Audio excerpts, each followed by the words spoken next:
What up? It's Alexander 23, and I'm here with the one and only Noah Kahan, and he's going to help me break down my song "Caught in the Middle." And I'm very excited and a little intimidated because Noah is 10 times better at music than me. So yeah, this is going to be good.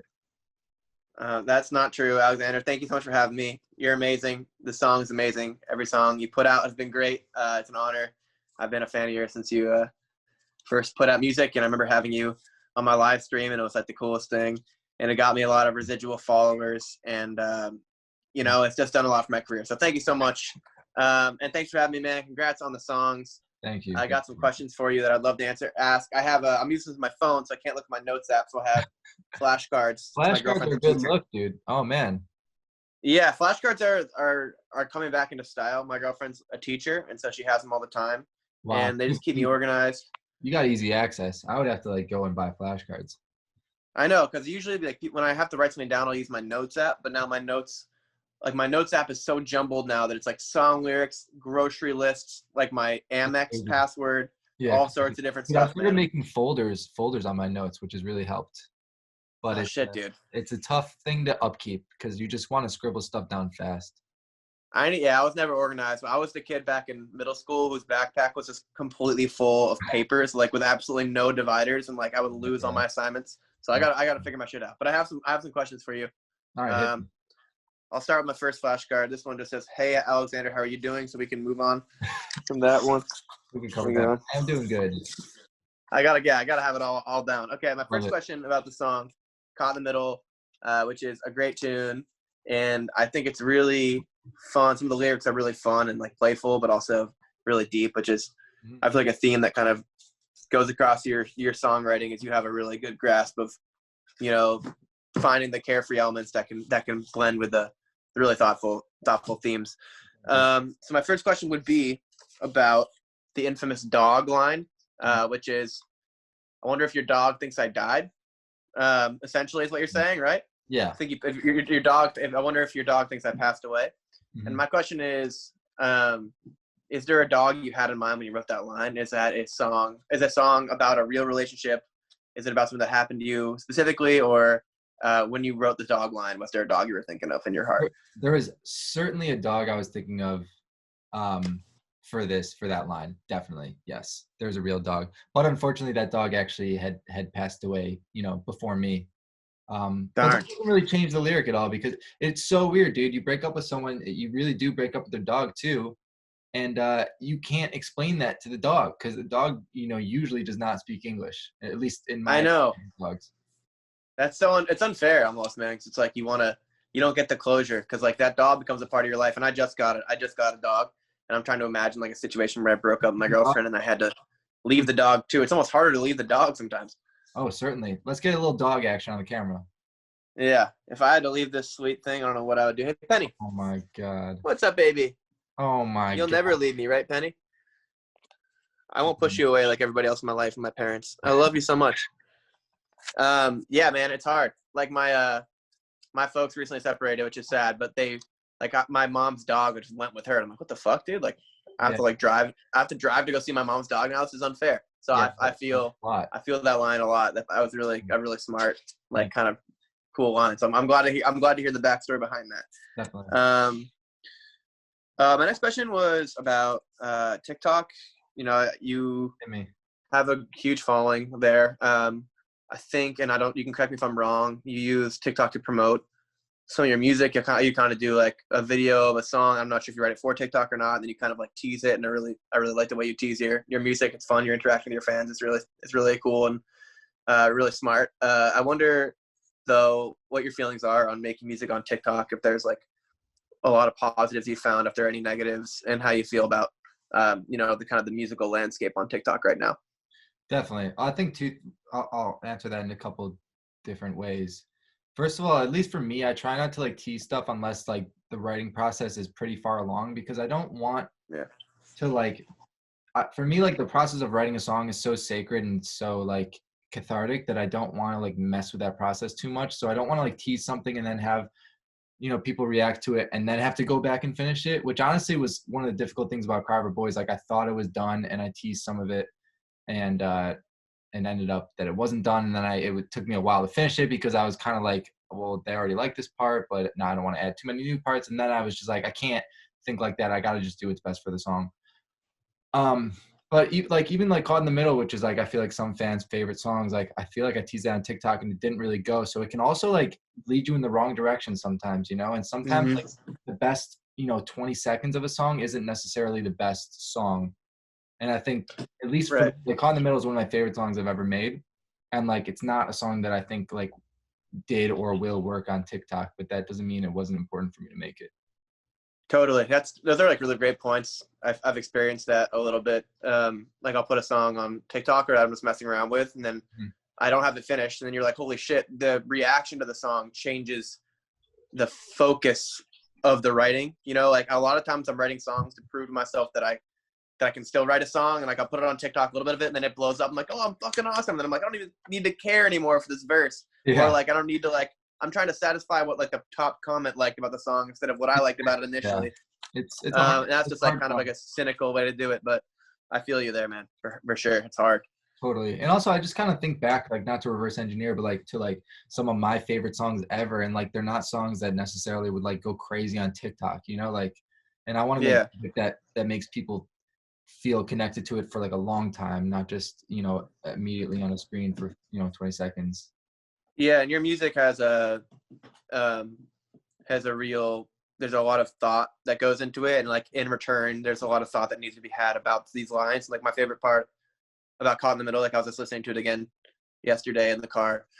And like, there's a lot of lines that I like re-listen to. I'm like, oh shit, like there's a lot to that. This is not just a 15 or a 60-second like song that you're going to get the entire thing. Like you should unpack it because it's like real artwork and it's real music. So you got to go and listen to it again and find out what you like about it. And a lot of the TikTok success, I think, comes from that kind of instant gratification of a really crazy run or like a really interesting line or chorus. And, music isn't always supposed to be consumed with that immediacy. So I agree, but I think I will say definitely where your music, I think definitely does have those like little sticky, little 15-second, 30-second melodies that are really cool too. So it's cool that you can have the success there and also kind of maneuver the success in the other media formats.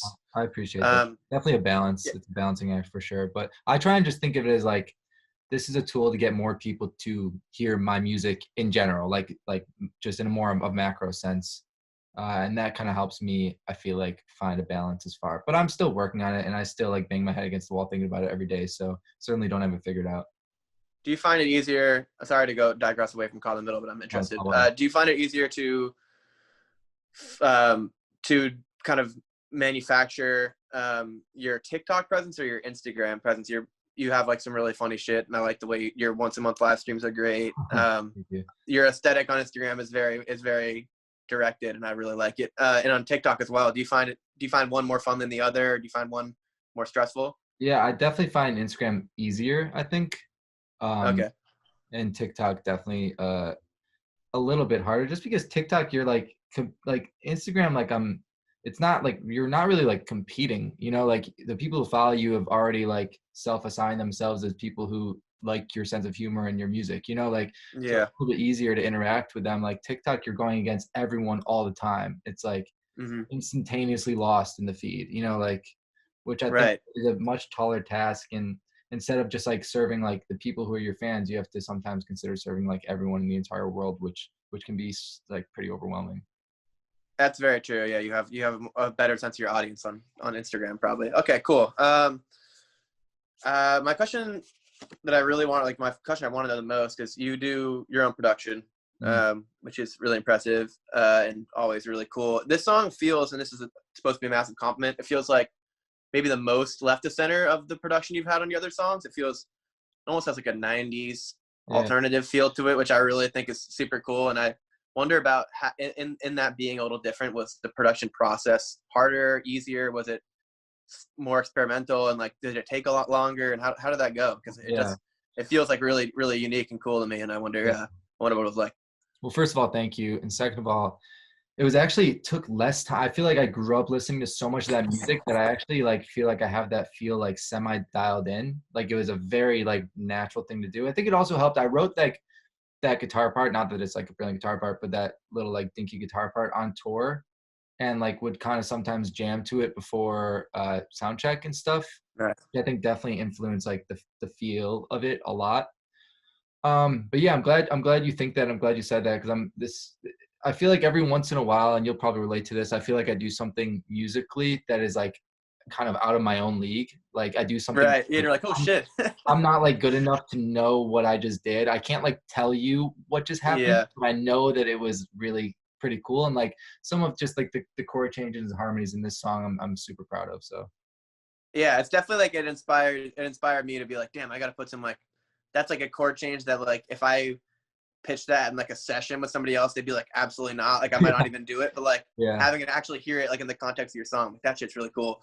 I yeah, totally feel you. Like sometimes just I'll try to like write something with like a really weird like Beatles sounding chord, and like I'm too scared to do it because it's like not what my normal stuff sounds like. But mhm. when you do push for that idea and you actually record and release that shit, it's like, oh sweet, like I'm actually a musician. I'm not just like Yeah, a totally. guy who can sing and Also, I write don't think songs. I've ever like really regretted going for it. Like I feel like it's always No, more like the opposite. I'm like, oh, this is just like kind of a little too basic. But every time I like really go for like some cool hits at the end of a chorus, or like a chord change that I didn't immediately think of, I'm always like pretty stoked with it.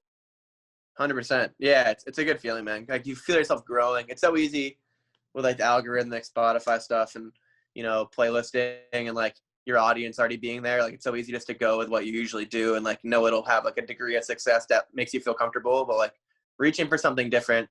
And as you said, I don't know, I haven't looked at like the numbers are caught in the middle or whatever, but like Hmm. reaching for something different, regardless of what the numbers end up being, is gratifying, and you feel that extra layer of like happiness and personal success Totally. as compared to when you're like just dropping a song that sounds like the rest of your music. Not that you've done that, but I have. And No, it's definitely like, I totally relate to that. And I think like regardless of how Caught in the Middle did it, like kind of unlocked some tools in my tool belt that now I feel much more comfortable using and stuff. absolutely. Honestly, I've been thinking about this stuff a lot. I feel like I've been playing a lot more. I just got a whirly, and I've been playing a lot more like whirly and piano lately, because Sick. I'm like less comfortable on there than the guitar in a really nice way. But also I find just piano like so much more forgiving than guitar. Like guitar is just so unforgiving. And so it's Yeah. really, Oh yeah. really tempting to just go and play like in the style that you're comfortable with. Whereas piano, like I just feel a bit more like out of my wits. Is that a saying? Do people say out of my wits? Yeah, that sounds I'm gonna right. go with it. I feel a bit more out of my wits in a really Yeah, nice way. yeah, for sure. Yeah, the piano's out right in front of you, so you can like see what's happening. On Yeah, the guitar, like my fingers have like places they just fucking go no matter what. dude, exactly. And like piano, if I'm like, oh, like want to try like a sus2 chord here, it's just like, oh, I know exactly where to move my fingers to do that. I don't have to like Yeah. change my entire like hand. Are you self-taught for guitar and piano? I took guitar lessons when I was like super young, but piano and self-taught, but Nice. also not Yeah, incredibly good at either. So it's not. dude, you're good. You're. Oh, you undersell yourself. You're an incredible musician, man. It's cool. Your music's very musical, like you said earlier, and that's awesome. You don't get a lot of that, especially like with the TikTok stuff. Like I like hearing music in there, man, instead of like a lot of the TikTok stuff isn't super musical, and it's nice to have someone that can really rip Yeah, the guitar, rip the piano. thank you. Um, I had a question about just like the general theme of the song, and I don't want to ask you to get too personal, but like how you handle that feeling of someone kind of being a stranger to you, or someone that you're used to spending your day to day with, and like having a super big built up backstory with, and having to leave that behind. Is there like a piece of advice or like an anecdote or anything you have to say about what it's like to have that happen? I mean, I think like writing this song was kind of my effort in like, remedying that within myself. I just like couldn't Yeah. help but keep thinking about how just incredibly strange it is to like give someone everything, and everything about you, everything you've ever done, everything you want, everything you're scared of, and then like in like an instant it can just like be gone in such a strange way. But like the knowledge you have about them and they have about you isn't gone. And so these incredibly deep and like potent things about someone, and you don't know like the most basic stuff anymore. And that was just like really freaking me out and getting to me. So I think I'm still working on kind of how to like feel about that and how to address it. And this song was kind of just like the first step in trying to get there. Yeah, man, I can't imagine, especially like at the age that you're at, where like these like fundamental moments in your life are experienced with somebody else, and you're Totally. Yeah. like literally wondering, you're literally like wondering how to survive the world with without that person, or like what the Yeah. world is like without somebody right there. So I can imagine that's really hard. It's cool that it's cool you can write about stuff and make yourself feel better about it. That's the Yeah. best part Well, about I think songwriting. I can at least try for sure. And I think another thing too that I'm realizing, I think as a kid, you kind of only think of relationships in terms of like the big moments, not only like as they're happening, but even like ends of relationships. You always like your biggest fear is like getting cheated on or all these kind of like enormous, grandiose things, which are obviously fucking terrible and shitty. But it's really like it's the small stuff that you end up missing about someone and think about, much more frequently. It's like brushing your teeth together or like deciding on a show to watch, and like Yeah. all of a sudden you're brushing your teeth alone and you can watch whatever show you want, and it's maybe not as like nice as you thought it would be. Yeah, that's true. That's a good point, man. The little shit is definitely the stuff that you take the most for granted that still really matters, and like Yeah. routines become like who you are, and your habits become who you are, and you're like having to change all that. Yeah, like you said, like it's not all about like falling asleep alone, or not having someone to spend 4th of July or New Year's with. It's Yeah, like, damn, like what do we order for food? Like now I don't have to worry about listening to this person's indecision on Postmates. Like I missed the indecision. totally. Some parts that have to be better. Some Of parts that course, have to of be course. better. But yeah, but no, it is Sitting so with the funny door open, because dude. like for me specifically, like I like could never watch and this isn't even about the same relationship as the song is about, but like I can never watch like scary movies at night, or not like scary, but like like murder documentaries, and I like love those things. Yeah. Now I'm like I'll be like by myself, you know, and I'll be like, I don't really want to watch the murder documentary, and it's like Yeah, in my that head became an excuse. I've like convinced myself that this person was holding me back from doing what I wanted to do, and which is definitely true in some ways, but in a lot of ways, it's like you just desire what you can't have, regardless of what that is or what the circumstances are. Yeah. Yeah. Well, also that person rubs off on you. So it's like maybe before, like you were like super into Yeah, totally. watching like A24 movies, and now it's like, fuck, I'm scared. It's true though. It really is. Yeah, man. Well, there's a few positives. Taking a shit with the door open. You can just kind of be a piece of shit. Like whenever I'm hungover, I always feel like when there's people around, I always feel like I need to like be a good person and like get something done. But like being alone, spend the whole day, order Postmates 3 times, Gorgeous. consider showering. Yeah, I mean, as long as you consider it, you're in the right. That's right, man. That's true. Well, shit, those are the questions I had, man. I think it's really cool to get a little insight in the song.